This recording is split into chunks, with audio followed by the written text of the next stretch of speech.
The Royal Liver Building, watched over by the famous liver birds and the largest clock in England, is perhaps the figurehead of Merseyside, which is now a major new industrial and commercial area.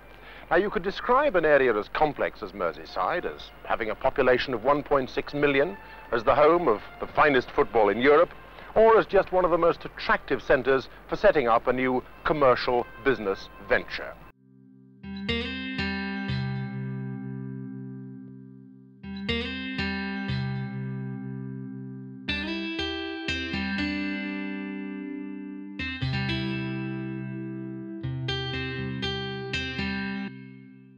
Birkenhead was once one of the world's most prolific shipyards.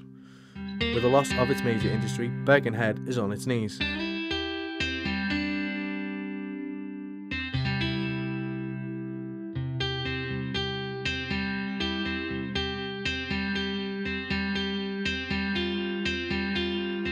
I'm Danny. I'm 25 years old and I've lived in Birkenhead all my life, and believe me when I say it's a shithole. Ask the people of Birkenhead what they think of the town, and they will reply along the lines of, it's crap. And I agree. The town centre's awful, I think. Scruffy and no shops. Most of the shops are boarded up. So that's a bad thing. Well, it's gone worse. You used to be able to leave your doors open years ago. You can't now.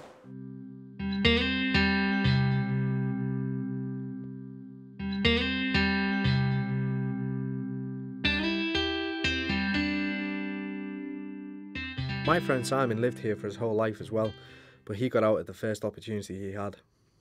Apart from the pyramids and the cinema, there's nothing else in Birkenhead. I mean, what do you think of Birkenhead as a whole? I don't know. People just don't experience anything outside of Birkenhead apart from, I don't know, Liverpool maybe, and maybe as far as Chester, you know, but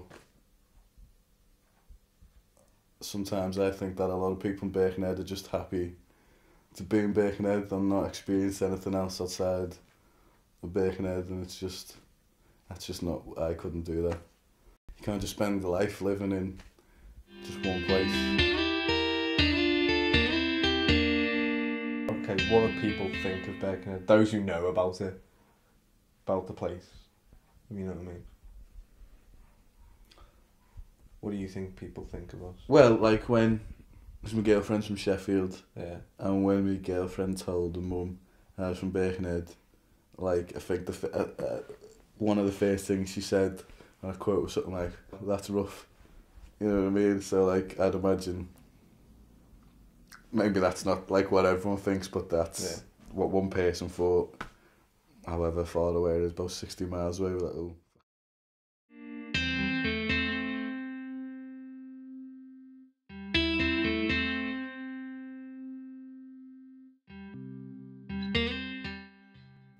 In a Centre for Cities report published in January, it was reported that the unemployment and the amount of people on benefits are at an all-time high.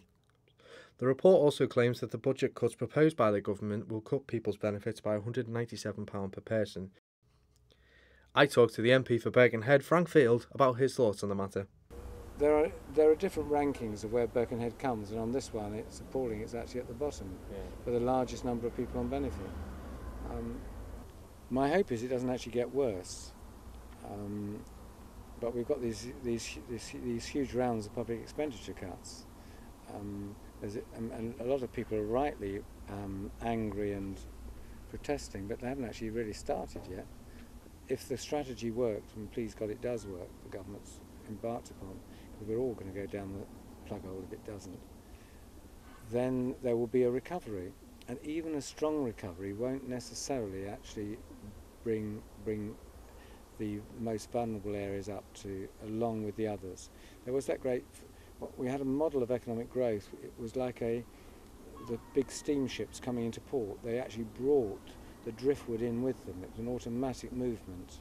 There's no automatic movement that a strong recovery in the economy overall would compensate us for the losses which we have now, let alone bring us up to where other regions are.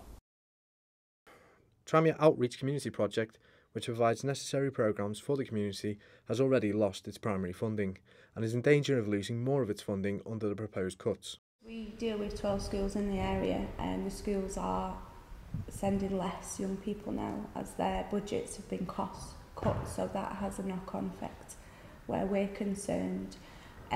Also, we get a lot of external funding from the likes of like the lottery. Now, as far as we're concerned, our funding from the lottery has been cut due to that being put into funding for the Olympics. So our services that we offer, we can only employ as many staff as we can afford to employ. So without that funding from external funders, we can't provide the services that we'd like to. Some utilise these community projects in order to kickstart their life. What is it that you do here at the project? It's like I've got all my exams and everything, and I'm just like getting like better help to help me with my exams and that. And what do you hope to get at the end of it? A good GCSE results and a good job when I leave. With their funding being cut, community programmes like Tranmere Outreach won't be able to provide education to those who want or need it. What is it that the project here does exactly? Well, we offer several programmes, including our Young Mums to Be programme, which offers an EdExcel qualification. Within that, the young mums get to learn about baby care, about self-care. They also do a personal development group with myself, which is about raising their own self-esteem and confidence, which hopefully they'll be able to instill that within their own babies. We look at relationships, domestic violence, friendships, anything that's really covered within their lives, really.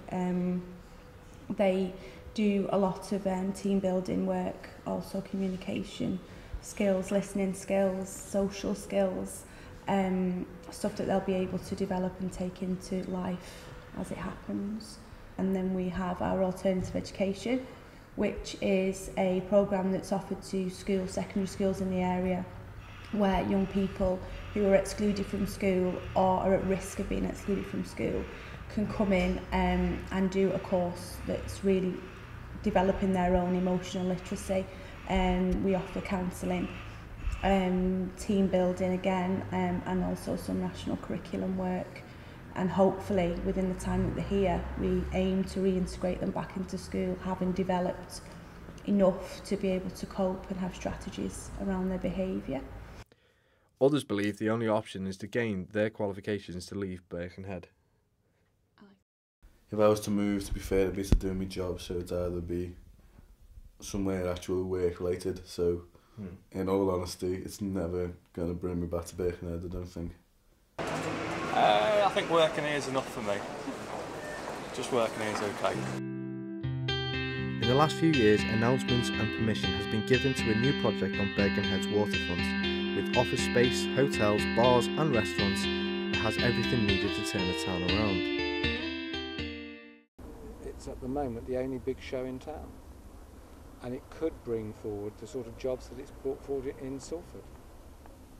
And where the government could help on that is to make sure the development starts by moving some of its resources here.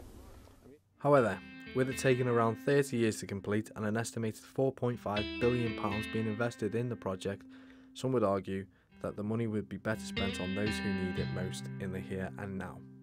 Everything's run down, dirty, no money spent on it. Spend money but in the wrong areas. Where I am, we've brought a load of houses down, 10 streets, and they've never built on it or anything, it's just wasteland at the moment. I don't know why they don't spend money on Birkenhead, really. Success attracts success, and without success it's quite difficult to get that success routine started.